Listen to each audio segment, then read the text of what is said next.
friends, it's Unicorn, and today I want to take the opportunity of the AAPI Heritage Month in America in May to recommend you 10 Asian fictional books in translation that I loved. There are 3 short story collections, 5 novels, and 2 Japanese mysteries here.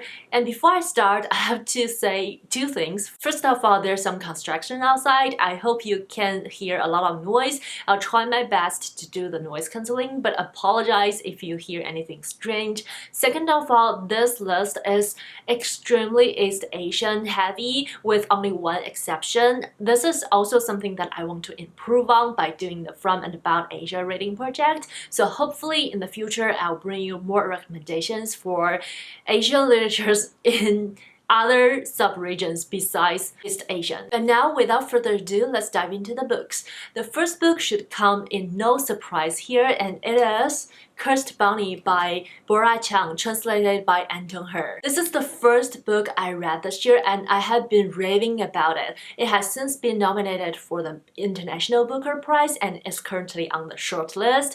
I know a lot of the books on the shortlist are brilliant and amazing, but I do hope it wins. This is a horror magical realism short story collection. The stories are across all genres, including contemporary, folktale, even science fiction. And Bora herself is an expert and scholar on Slavic literature and also science fiction, and it really shines through her writings. I call this book an exhibition of how Eastern Asia society is eating people, especially women, and it is a book that shows you the systematic oppression to people and how it affected people's day-to-day life. As I said many times on my channel before, I feel like the horror element in this book is not the plot or the characters or the elements in the actual story, but the feelings you get when you realize the horrifying things is a projection of our real life. I highly recommend this short story collection. I remember I read it in 2 days and just could not put it down. The second book I want to recommend here is Jokes for a Gunman by Mazen, translated by Jonathan Wright. This is the only book that is not from Eastern Asia. It's by a Lebanon author. When I first read this book, I didn't think it will have such an impact on me, but with time going on, I find I'm thinking about it more and more. This is a very captivating short story collection set during the Lebanese Civil War. It's talking about the day-to-day people's life and how the war shifted their lives and their mindset. And because of the Civil War is a main theme in all of the stories, so this whole collection gives you a very coherent feelings, and you can feel like although there are different characters from different families, it gives you a very complete image of how the city works during the Civil War. With the word jokes on the title, the book is not funny at all. Instead, the stories are dark, gruesome, violent, and absurd.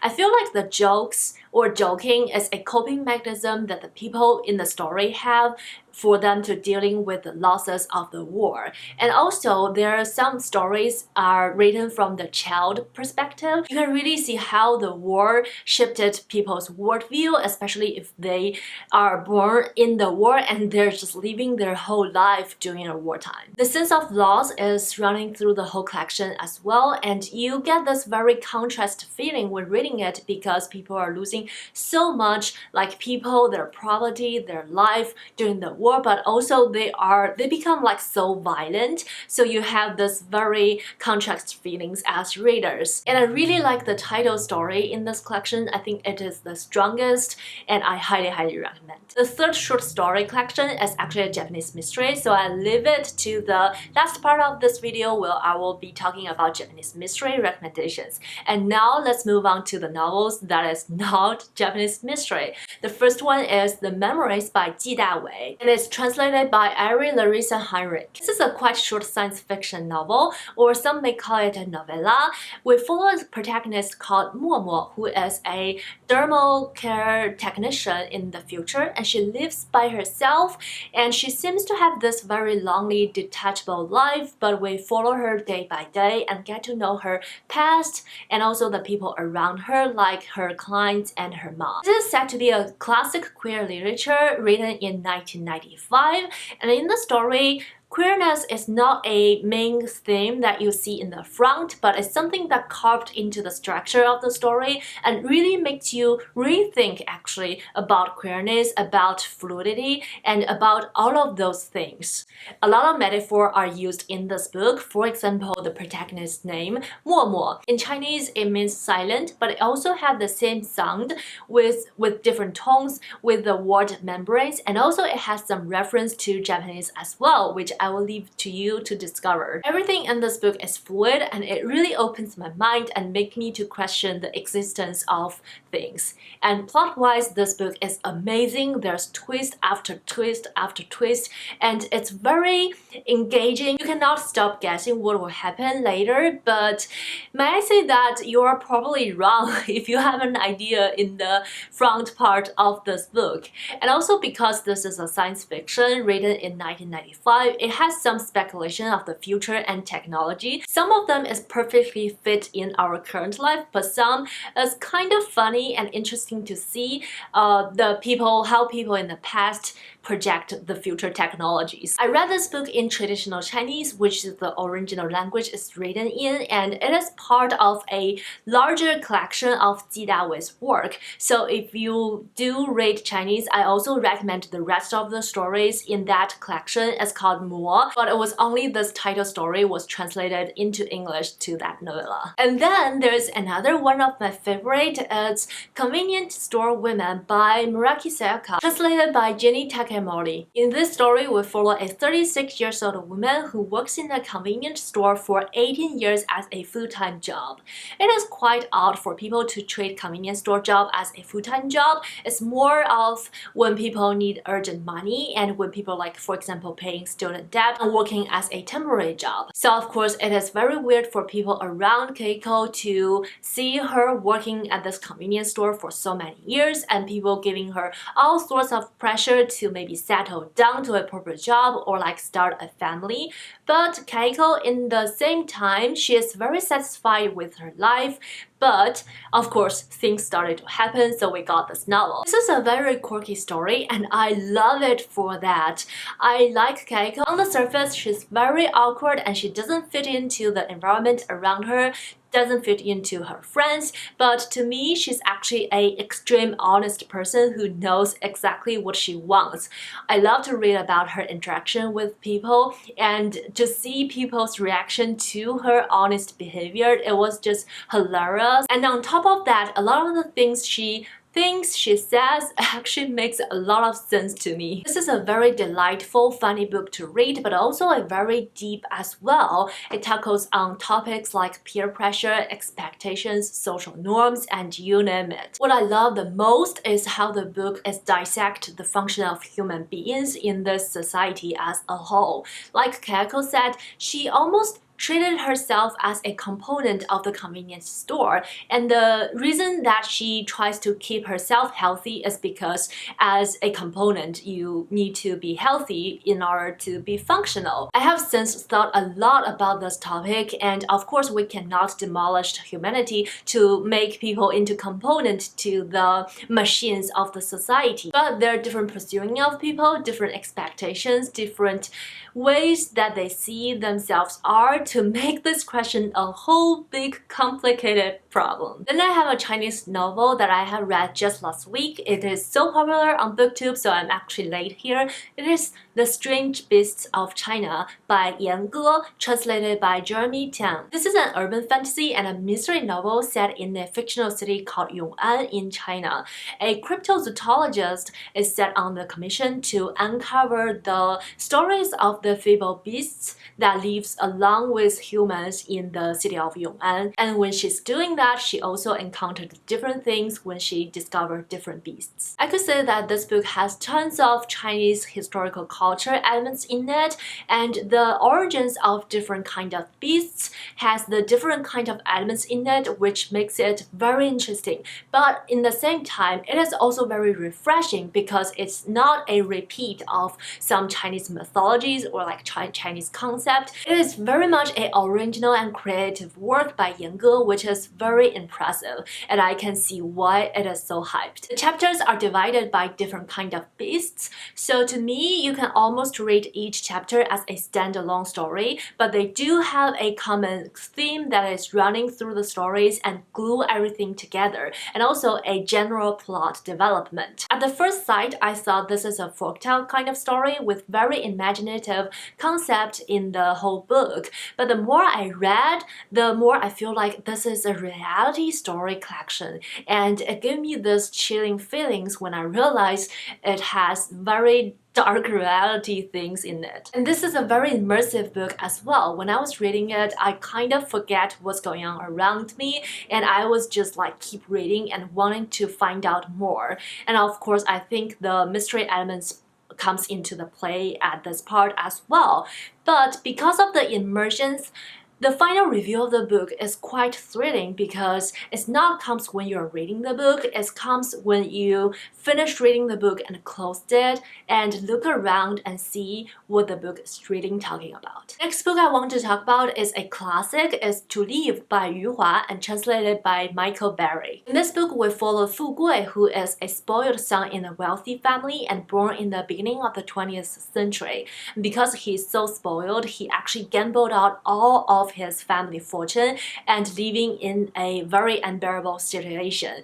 And we also follow him through different turbulent eras in China and facing different kind of difficulties, and finally we see him transformed into an honest peasant. The setting of the story sounds very depressing because Fu Gui used to have everything, and we see his life going downhill after he's born.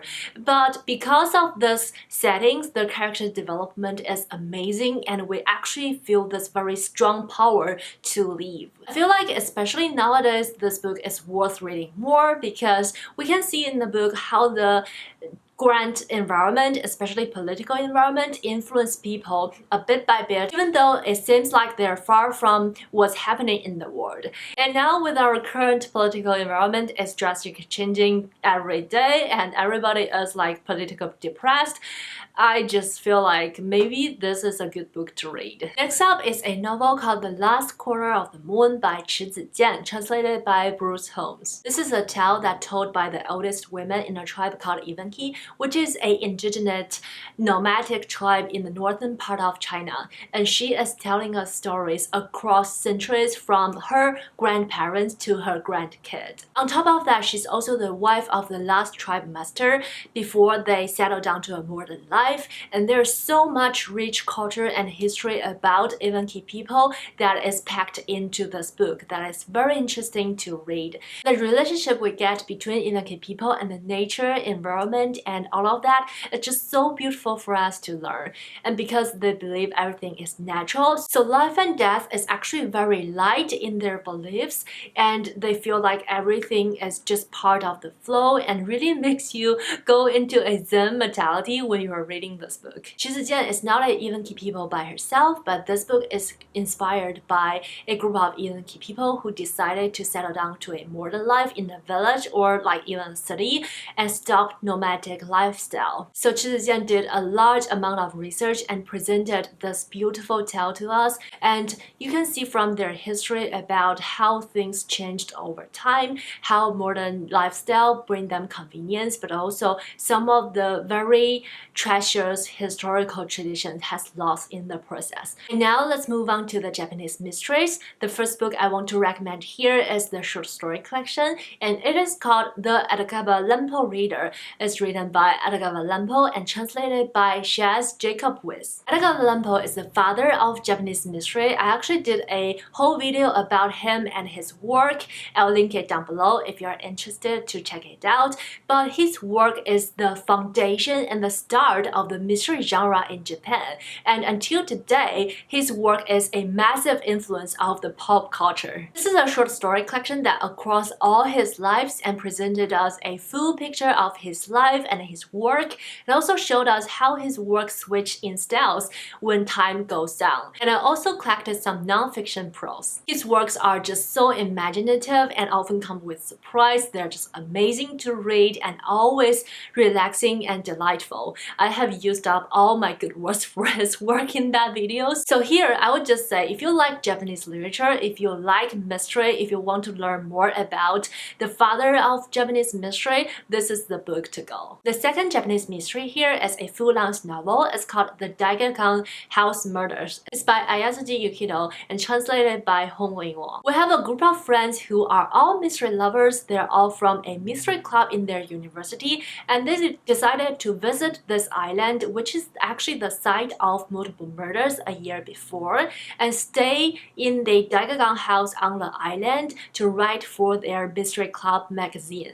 And we have the classic setting here, a group of people on an isolated island. So of course, cases started to happen and people die one by one. If the introduction gives you the vibe of And Then There Were None by Agatha Christie, you are so right. Actually, Agatha Christie, along with a lot of other detective novel writers, are constantly referenced in this novel because that group of friends, they don't address each other with real name. They actually address each other with a pen name which they choose from the different writers in the history. And of course, Agatha Christie is one of the names they call each other. However, this is not a retelling of And Then There Were None. The tactic of the story and the background story behind it are actually very different, and it took me by surprise. I really like this book, and this book is actually the first book of the Houses series where the author features different structures that built by the same architecture. And I kind of binge read half of the series already, and I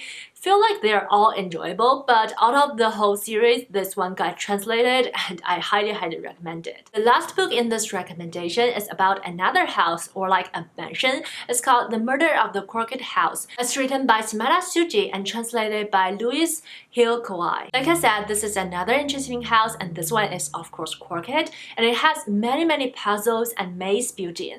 It's almost a perfect environment for crimes if you're a mystery reader. The owner of the house is a millionaire, and on Christmas Eve one year he held a party with many guests, and he gave out a puzzle, and also saying that whoever solves the puzzle can marry his daughter and get all his fortune.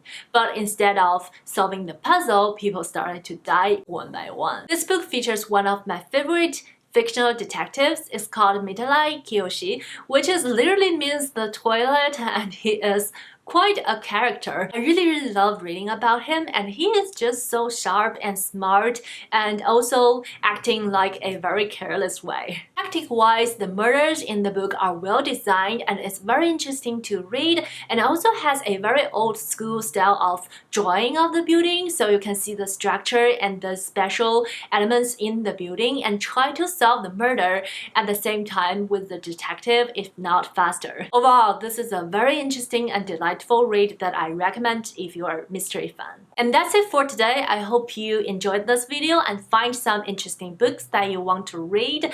And please let me know any of your thoughts towards these books. Do you have any questions? And also let me know what's your favorite Asian literature in translation. Maybe some books I should also check out. And don't forget to say hi in the comment section down below. Thumbs up to this video if you liked it. I wish you happy reading, stay healthy, stay safe. I'll see you in my next bookish video. Bye!